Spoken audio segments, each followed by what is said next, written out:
You ready for this? We got to have a discussion, folks. Everybody, put your thinking caps on here. So the House of Representatives passed legislation that would require background checks for all gun buyers and extend the time the FBI has to vet those flagged by the National Instant Check System last week. 8 Republicans, everybody out there who keeps telling me just vote Republican.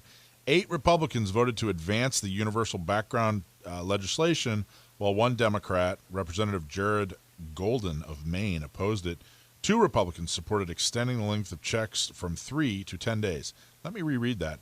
2 Republicans supported extending the length of checks from 3 to 10 days, while 2 Democrats, Mr. Golden and Ron Kind of Wisconsin, broke with their party to oppose it. So all this guff that we get out here, that's the second time this show I've used the word guff. Apparently I'm an 80-year-old. See a trend. If you were a Charger, we'd be going to the Super Bowl. So universal background checks. California's universal background checks are going nationwide. Adam Kinzinger from Illinois, he's a Republican. He's one of the 8 who supported the bill. He said that he's a staunch supporter of the Second Amendment and feels that the measure adds precautions to help curb gun violence without overreaching on law-abiding citizens' ability to obtain a firearm. Quote, I believe that in order to curb evildoers from having access to firearms, we have to be willing to make some changes for the greater good. This is a Republican. Would it shock him to find out that he's not really a staunch supporter of the Second Amendment? I think it would shock him. And would it shock him even more that criminals don't go into gun stores and buy guns legally? Right on the nose. Yeah. This legislation by itself will not stop violence, he said. It will help, but the core of our issues cannot be changed by laws. We cannot detect or deter evil by legislating. Accepting the reality that that evil exists is part of it, as well as holding those who commit these crimes accountable. Okay, so... Yeah, but I'm going to vote for it anyway. Yeah. He just said, hey, look, this isn't all that bad, and we have to do it. It's not going to do anything. It's totally ineffective, but we got to do this thing, guys. Yeah, pretty bad. The 8 Republicans who voted for this, Buchanan from Florida, everybody that tells me how, hey, if you just move to Florida, all your problems are solved. Mm-hmm. Pennsylvania's Fitzpatrick, New York's Garbarino, another guy from Florida, Jimenez, I think is how you pronounce that.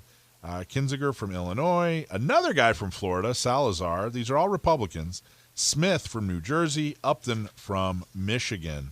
Now, I want to read the CT Mirror from Connecticut is a paper that claims to be pro-journalism and non-bias and hard-nosed reporting.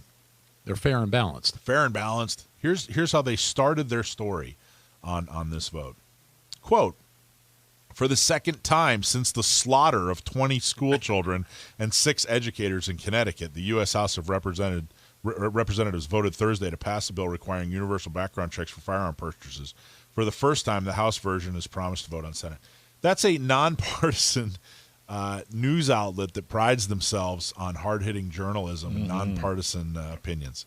What do you think of that? For the second time since the slaughter of 20 school children. Well, see, and I can tell you what I think of it since you asked. But that's how severely the narrative has been taken like that. That's how badly guns and gun owners have been demonized, to where a publication like that, they might really believe that they're fair and they're valid and reasonable journalists, yet they use that language and it doesn't faze them. They're not even aware of what they're saying. And plus, journalism been dead for goodness. How long? Even before William Randolph Hearst, when he used to make his own. Well, they can't use it, or they're using that language so obviously they can spark emotion. They're just selling papers, if that's what it is. Yeah, that's it. Because media is a business. Yeah, we all know this. It's all to make money. That's it. Yeah. So they don't say anything about what was it? Operation Fast and Furious? Right. What's that? I don't even know what you're talking about, girl. So, that's nothing that we put in our paper. I know. What about criminals with guns? Nope, but we're just going to mess with law-abiding citizens and just hope, to solve the gun violence. I'm like, I told a politician at KUSI TV, and I told him, dude, I'll give you my 9mm and my Mossberg. The minute you give me a 6-month program where you're taking guns away from the criminals. Mm-hmm. Oh, well, we can't do that. You know how difficult that is? Oh, but you're going to come get my gun, and I have nothing to do with crime. You're going to eliminate the elephant in the room. So, you know what? Yeah. Try to get my gun. Yeah, Well, exactly. but let's take it one step. Obviously, the language was inflammatory on purpose, and clearly they have a bias. But let's take it a step further here. For the second time since the slaughter of 20 school children and 6 educators in Connecticut, what's he talking about? They're talking about the Sandy Hook. Sandy Hook. Exactly, right? How would universal background checks have stopped that? Not one bit. Not Nope. one bit. Nope. I mean, people keep talking about how it's easy to access guns. In that situation, the adult son of the gun owner had to shoot his mom in the face to get the gun. If you tell me that's easy access to guns, Yeah. you know, and there's absolutely in no universe can you make the case that universal background checks would have had any impact on that. See, what they fail to realize that you cannot out-legislate evil. You can't. There you go. Not one bit. True. That's excellent. So Chuck Schumer says that H.R. 8 will be on the floor of the Senate, and we will see where everybody stands, the New York Democrat said in a press conference ahead of the House floor vote. Quote, no more hopes and prayers, thoughts and prayers. A vote is what we need. So we're just one vote away from, rainbows and unicorns. Well, yeah. And there's another one, Chucky. You know, how would that have stopped the Sandy Hook massacre? Or any in that, as far as that goes. At least, fortunately for us in California, it doesn't impact us so Nah, much because we're we already- already have all that stuff, Yeah. and it doesn't stop anything. So No, it doesn't. And really, this is what this is. It's a conversation about language. It's a conversation about PR. It's a conversation about, how they're attempting to portray gun owners to pass a political agenda. And appease their followers and their supporters. well, and it does point out the swamp Republicans that we have too that are going to go along with this kind of stuff, even after and that's what I like about the thing you just read, the little quote. I mean, the guy prefaces it with, yeah, I know this isn't going to work and this is useless, but I'm going to support it anyway. And how about your buddy Manchin? So Manchin's a senator from West Virginia. Manchin, together with Pennsylvania Republican Pat Toomey, led previous Senate efforts to expand background checks in 2013 following the 2020 massacre at Sandy Hook Elementary. The bill was blocked by a Republican-led filibuster. So a lot of people are hanging their hat on Manchin, hoping that he'll stop this somehow. And he's already supported it, so I'm not quite sure what they're thinking. But the only thing the only way he may be able to help is not so much directly with this legislation, but he has been clear that he doesn't want to get rid of the filibuster that would help Republicans block this. So the GOP, all they need is 10 Republicans, and that's what's needed to end the debate on a vote for the bill. So there is a chance. You already have 8. Well, no, that was in the House. That was in the House. Oh, I'm sorry. Yeah, that was in the House. But yeah, it's just unbelievable. So again, like you said, Joe, this is This is the exact same. It's not going to change our lives out in California at all. Mm-hmm. But what we should be appalled by, and what the conversation should center around, is all the conversation and the narrative that's coming out of, from media. It's coming out from these elected officials.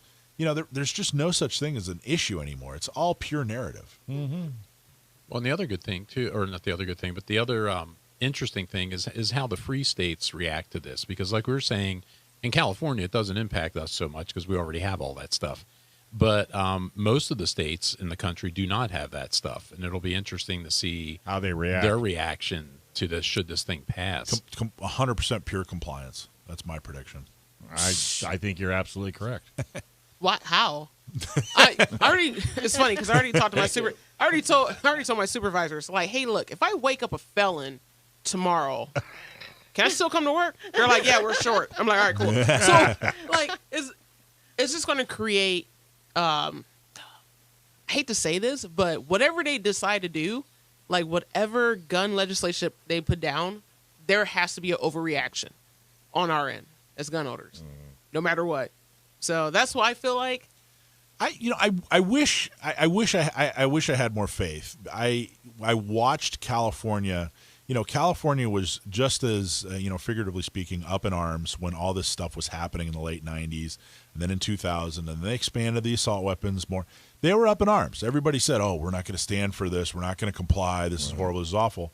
And look at where we are. And then, when you look across the country, you're seeing the same rhetoric, the same hand-wringing, the same – now it's Facebook posts. Everybody's, we refuse to comply. We're not going to put up with this. That'll never happen here. California, you guys are a bunch of cowards. You should have done something. Okay, we just went through a year where the government shut down businesses, told you to stay in your home, mandated masks.